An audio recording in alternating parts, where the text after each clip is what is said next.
Hey everybody. So this week we watched Planes, Trains, and Automobiles. Didn't we, Tartuffe? What? The movie for the week. Planes, Trains, and Automobiles. You did watch it, right? Oh my god, I can't believe you didn't watch the movie. I don't have time for this. What do you mean you don't have time for this? Oh my god. Tartuffe, we're... Oh my god, we're Del Griffith and Neil Park. Who? The characters from the movie, Steve Martin and John Candy. Oh my god, I can't believe you didn't watch the movie. You are such a posh British asshole. You know, if I wanted a joke, I'd follow you into the John and watch you take a leak. That's a line from the movie!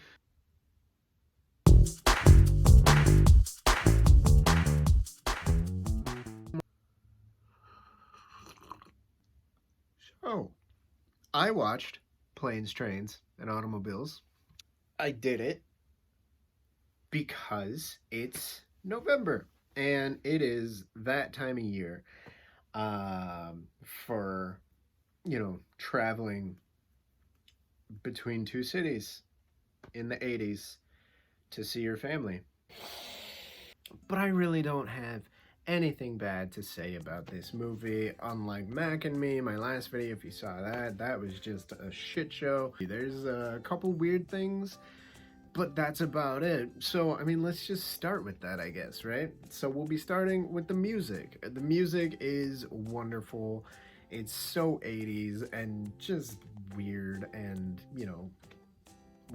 80s. There was, I guess, a trend in the 80s where they would put lines from the movie into the score or the theme of the movie, and they do that here, and it's really weird. There's a point where Steve Martin's character, Neil, he gets angry and he says, "You're messing with the wrong guy!" And so they put that into the music.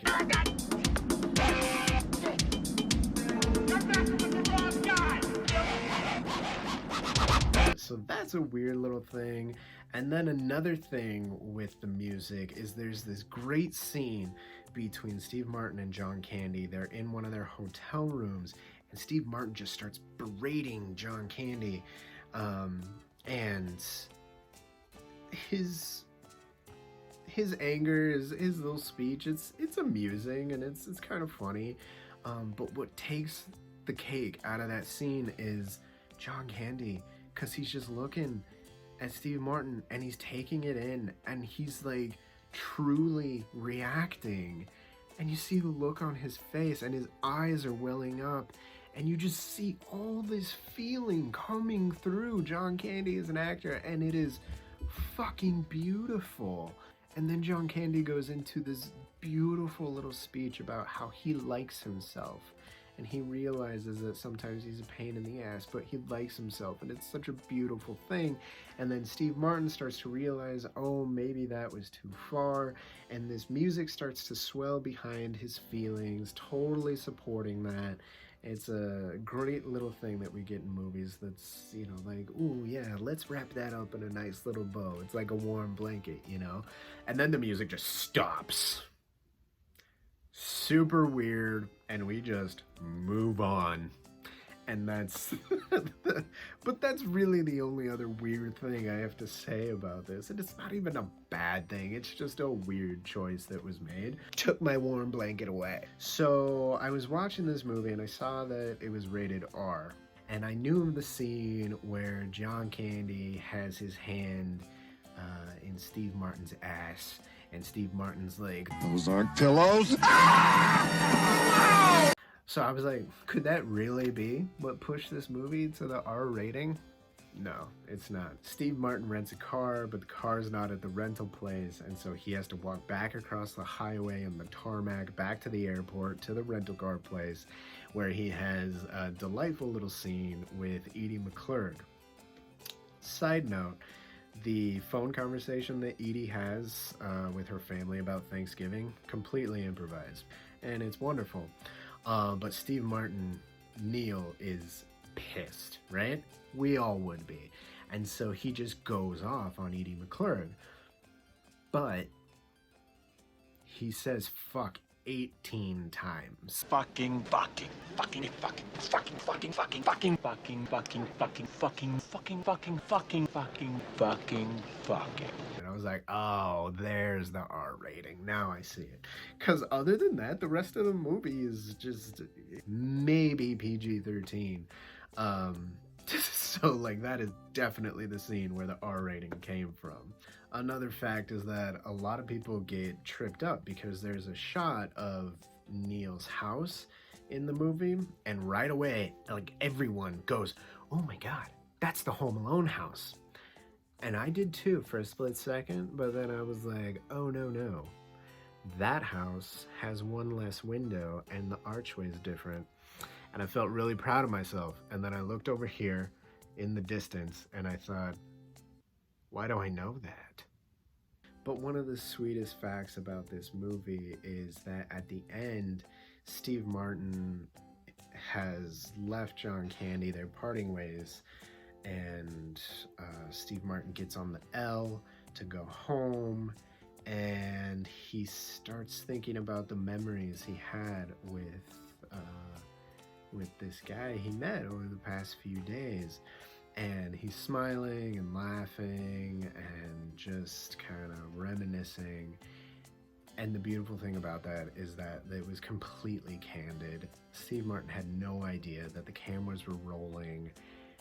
And it was just this genuine reaction coming out to his memories he made with John Candy on set, and it's a beautiful thing. After that, Steve Martin goes back to get John Candy and take him to his house to have Thanksgiving dinner because John Candy is alone, and we find out that his wife has been dead for like 6 years. And he's been talking about her the whole movie, but he loves her with all his heart, and it is just so touching. It is. And so Steve Martin goes to get him to bring him back to his family to have Thanksgiving there, and he's embracing his family, his wife, his mom, his dad, his in-laws, and John Candy's standing there, and his wife says, hello, Del Griffith, and John Candy just stands there. Well, Del Griffith just stands there, and he smiles, and you see his eyes well up again. Fucking John Candy, right? Oh my god. And then the movie just ends. That's it. That's the last shot we see. John Candy smiling with his eyes welling up. That's it. And like, it's a beautiful thing. But part of me is like, what happens to John Candy? What happens to Del Griffith? What? Like, does he just like go and live with Steve Martin's family in like a little Harry Potter closet under the stairs or something like that? Like, what? And what's in the trunk? We never find out what's in the trunk. Is it his wife? Oh my god, I just ruined the whole sweetness thing with John Candy. I'm so sorry. I'm sure it's not his wife. Man, John Candy, he's a piece of work. That guy's awesome. And he was taken way too soon. Would have loved to see his catalog of work in the later years. But we got a lot of great stuff from him. We got Blues Brothers. Orange whip. Orange whip. 3 orange whips. We've got Cool Runnings. I didn't come all this way to get my butt whipped. We've got Home Alone.